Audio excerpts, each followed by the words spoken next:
क्या आपको पता है कि बजट 2026 में स्टार्टअप्स और स्मॉल बिजनेसेस के लिए स्पेसिफिकली 32,000 करोड़ रुपए से ज़्यादा एलोकेट किए गए हैं? जी हाँ, सही सुना आपने, 32,000 करोड़ रुपए। लेकिन सवाल ये है, क्या आपका बिजनेस एक्चुअली में इस बेनिफिट को ले पाएगा या नहीं, या फिर ये पैसा वहीं पड़ा रहेगा जबकि आप कैश फ्लो और फंडिंग के साथ स्ट्रगल करते रहेंगे? देखो, मैं समझाता हूँ। हर साल बजट अनाउंसमेंट होती है, बड़े बड़े नंबर्स थ्रो किए जाते हैं और ज़्यादातर एंटरप्रेन्योर सोचते रह जाते हैं, ठीक है, लेकिन इसका मतलब मेरे लिए क्या है? सबसे पहले बात करते हैं पैसे की, यानी कि मनी की। 10,000 करोड़ का SME ग्रोथ फंड है, स्पेशली MSMEs के लिए। अगर आपका बिजनेस ट्रेड डिस्ट्रप्शंस फेस कर रहा है या फिर ग्लोबल कंपटीशन से प्रेशर है, तो ये फंड आपके लिए है। ये इक्विटी सपोर्ट देगा, मतलब लोन नहीं, डायरेक्ट इन्वेस्टमेंट। उसके बाद है 10,000 करोड़ का fund of funds for startups, SIDBI के through SEBI registered VC funds में जाएगा। अगर आप DPIIT रिकॉग्नाइज स्टार्टअप हो तो आपके लिए VC इकोसिस्टम में ज्यादा अपॉर्चुनिटीज होंगी। और उसके बाद आता है 2,000 करोड़ का सेल्फ रिलायंट इंडिया फंड में टॉपअप, माइक्रो एंटरप्राइजेस और अर्ली स्टेज वेंचर्स के लिए। छोटे बिजनेसेस के लिए रिस्क कैपिटल एक्सेस इजियर होगा। देखिए, सबसे बड़ी प्रॉब्लम्स क्या है MSMEs की? Payment delays. बजट 2026 ने ट्रेड्स यानी कि ट्रेड रिसीवेबल डिस्काउंटिंग सिस्टम को मैंडेटरी कर दिया है और सभी CPSC यानी कि सेंट्रल पब्लिक सेक्टर एंटरप्राइजेस के लिए ये है। मैं आपको सिंपल वर्ड्स में समझाता हूँ। अगर आपका बिजनेस गवर्नमेंट कंपनीज को सप्लाई करता है तो आपको 60 से 120 दिन वेट नहीं करना पड़ेगा पेमेंट के लिए। ट्रेड्स के थ्रू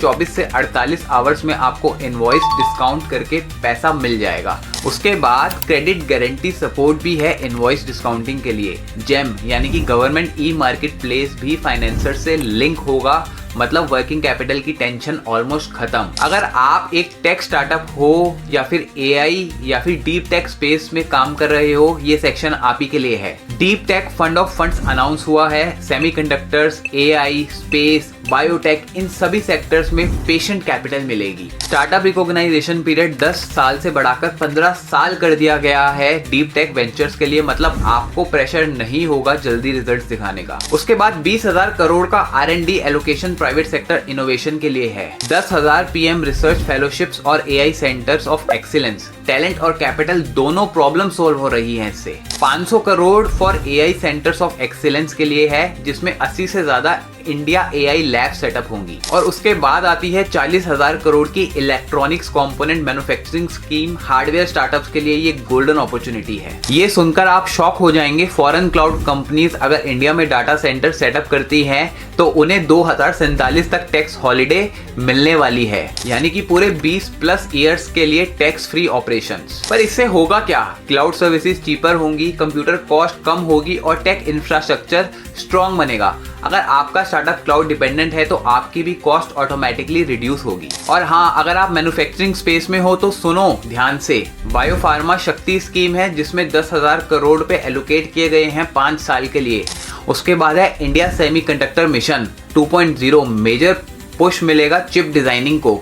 उसके बाद आता है कंटेनर मैन्युफैक्चरिंग, 10,000 करोड़ की एलोकेशन की गई है। साथ ही साथ 200 लीगेसी इंडस्ट्रियल क्लस्टर्स भी रिवाइव किए जाएंगे। Textiles, rare earth materials, specifically chemical, सबके लिए सपोर्ट है। अगर आप देखेंगे तो मैन्युफैक्चरिंग स्टार्टअप्स के लिए डिमांड पाइपलाइन क्रिएट हो रही है। टायर 2 और टायर 3 सिटीज के फाउंडर के लिए कॉर्पोरेट मित्रा प्रोग्राम को लॉन्च किया गया है, जिसमें ट्रेन प्रोफेशनल्स आपकी हेल्प करेंगे GST कंप्लायंस और एक्सपोर्ट डॉक्यूमेंटेशन में।